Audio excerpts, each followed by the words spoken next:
What?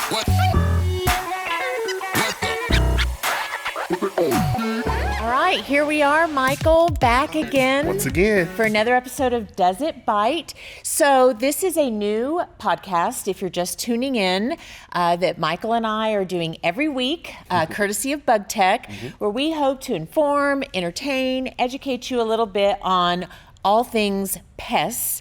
And so the idea of Does It Bite came from what, Michael? Things that are biting you.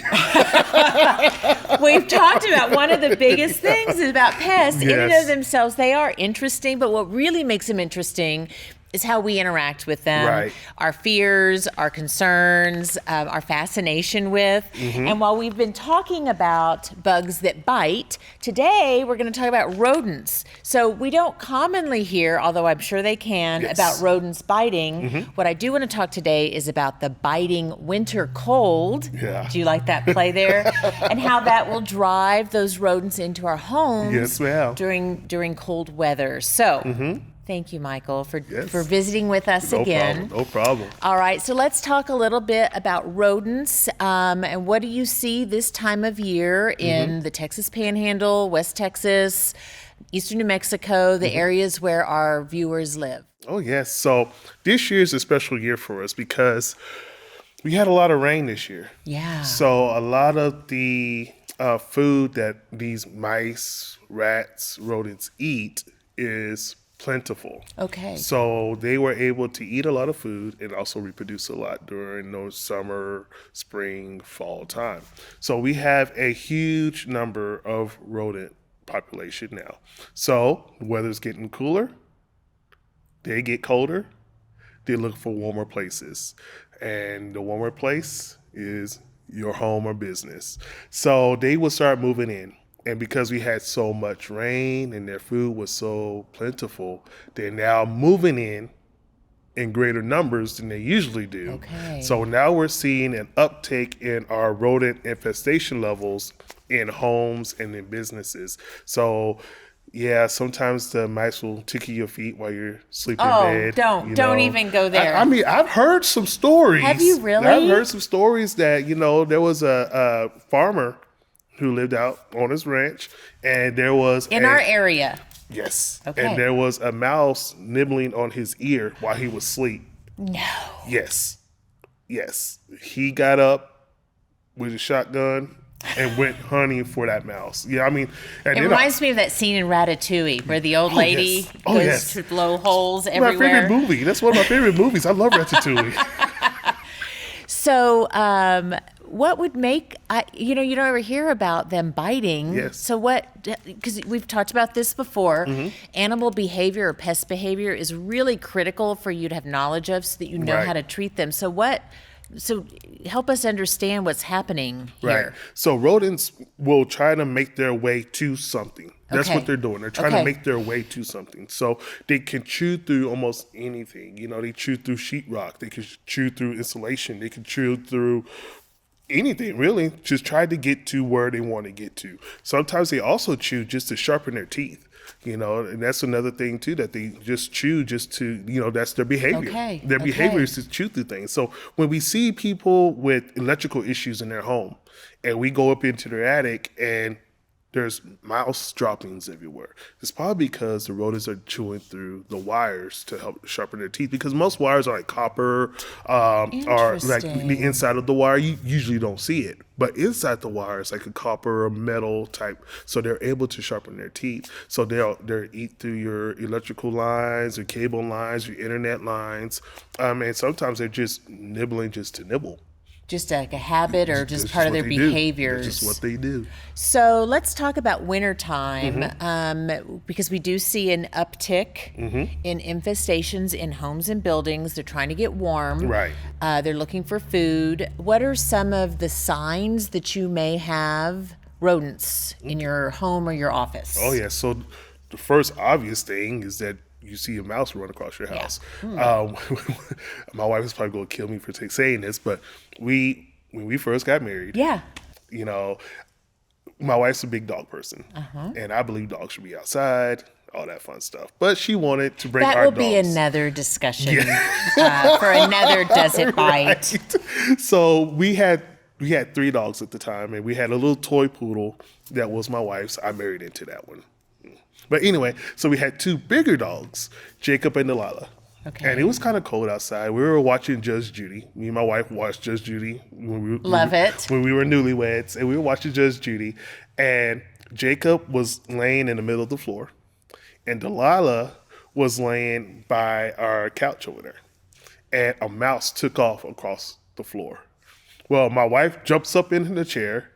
I stand up and look up like, what the world? Well, our dog Delilah jumps up into the chair too. I'm like, aren't you supposed to be helping me kill this rat? And she's like looking like, you gonna get it? You gonna get it? I'm like, oh my goodness, my dogs. But anyway, yeah, so my dog Delilah, I miss her. But Not much of a mouse chaser. No, she was literally like, Daddy, are you going to get this mouse? Because I'm not coming down unless you get it. That's funny. She's a big brown lab. And I'm like, oh, my God. But anyway, so, mice, you're going to look for the mice. You're going to look for the actual animal running across your floor. Yeah, I actually have a really gross mouse story, too. Yeah. We used to live sort of outside of town in a new development. This was like 15 years ago. Mm-hmm. And I had a sense we were having some mice issues. Uh-huh. This is so gross.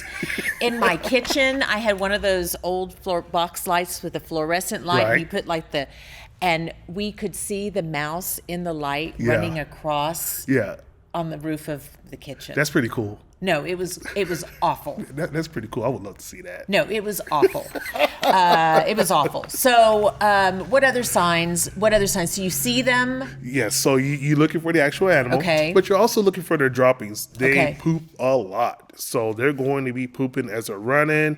So where they're actually eating, they're pooping while they're eating. So, you want to look in your drawers, your cabinets. And what do those droppings look like if you've never seen them before? Yeah. So it depends on the animal. So rat poop is going to look different than mouse poop. So I'm already completely grossed out over here. So, you're looking for those little black pellets that are everywhere. So, that's what you're going to be looking for. And also, they also urinate while they're running. Does it smell? It can. Yeah. It can. So while they're running, and that's to leave a pheromone track for all the other mice to follow. Because there's never just one mouse, is there? Yeah. I mean, there could be. Are they community animals? Yes. They live together. I know they probably breed pretty quickly. Yeah. And it all depends on the type of rodent that we're dealing with. But most of them do. Just like Ratatouille. Yeah. Just like Ratatouille. What about... I've heard that you can hear them sometimes scratching in the walls at night. Mm-hmm. As a kid, I remember that. We've had a lot of mice in our house over the years. So that's a creepy thing. Oh yeah, we get that all the time. We get calls so much because the customer hears something. Yeah, you hear something scraping or scurrying. Yeah. Oh yeah. My dad, he called me one time. He said, Michael, there's something in my attic.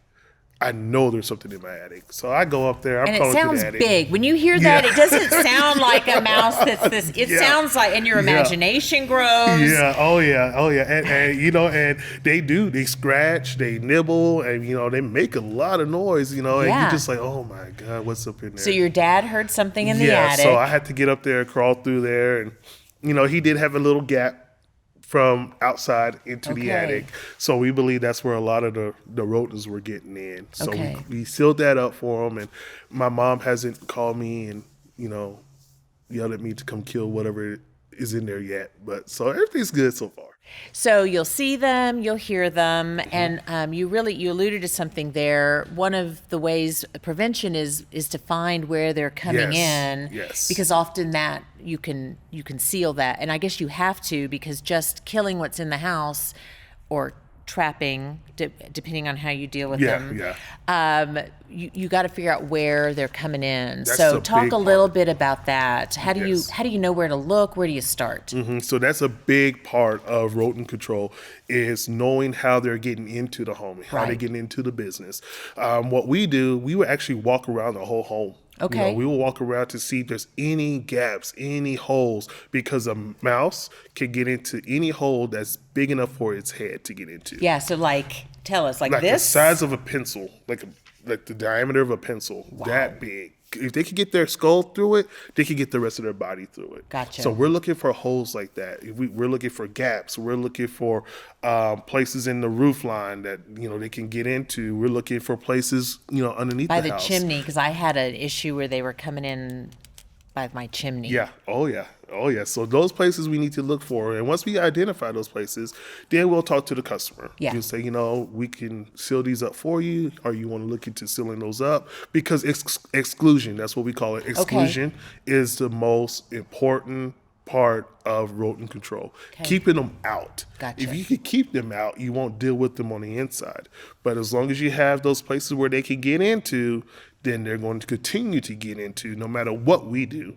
But you need to exclude them from the house. That's the biggest thing. So what are some of the behaviors? So they're looking for warmth and food. Like, what are they doing besides sharpening their teeth on my wires? Yeah. What else are they doing in the home? Yeah, they're multiplying. There was a scene on one of my favorite cartoons. And now we're going to go that route. Yeah. Now we started Ratatouille. So one of my favorite cartoons is Rugrats. I was growing up and and Dee Dee didn't want a hamster in the house because they multiply.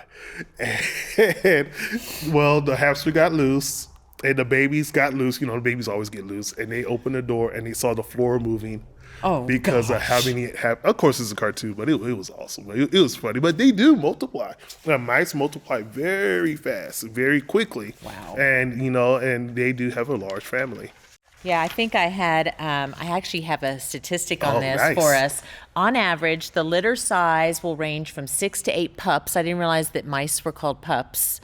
On average, you're looking at 32 to 56 pups each year from one female mouse. So you could be looking at a new litter every 25 days. Awesome. No, Yeah. it's horrifying. That's a patter of little feet no one wants to hear in their house. Oh yeah, I mean, what's that saying? And during Christmas, not even a mouse was Not even a mouse is stirring? Yeah. Yeah, but- they're stirring. Yeah, they're So stirring. they're big time. nocturnal? Yes. So that's why you hear them. You don't always see them, but you'll hear. That's why you wake up in the middle of the night and you'll hear that. Yeah. Oh yeah. And especially if you don't have insulation on your roof. Yeah. I mean on the ceiling, but you have it on the roof. Okay. So it's just bare wood, and you hear them. You can literally hear them. Running around the roof. Yeah, so their teeth aren't the only thing that are sharp. No. But they're nesting, so that's a Yes. lot of the reason that they're chewing on Yes. various things is they're building nests so they can have those babies, and they'll build nests in Anywhere. any with insulation in anything. the attic. Yes. Anything.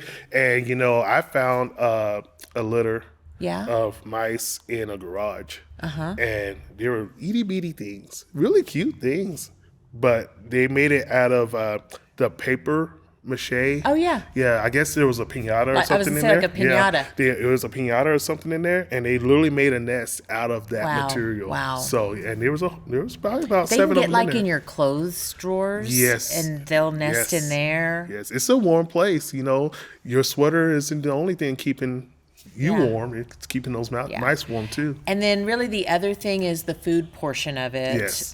Because I have seen too, we have a ranch house that stays empty Mm-hmm. and we really have to be careful because you open the pantry and you'll see that somebody's eating the corner off of the box of rice. Yeah. And there's Yes. evidence everywhere. So talk about the food source and maybe some things that you can do to help prevent mice from being in the kitchen. And mice will go after anything, anything that will feed them so they can sustain during the wintertime. They can sustain having babies. So they'll eat anything. That's right. They will do anything they have to survive. Wow. So the best thing is to do is to find something harder than a paper material. So Okay. like rice, plastics, they'll eat through that in a Or put heartbeat. things in the freezer. We've done that before if we know we're not going to be home for a while Oh, or yeah. we know that there's an issue. Yeah, like a Tupperware, Yeah. something like that will help house that stuff to Okay. keep them from getting into Okay. it. Definitely like your cereals, your grains, your wheats. Those are the things they eat out in the wild. Gotcha. So now you have it in a perfect Easy little to get box. to. It's beautiful. They'll get to it and they'll have a field day with it.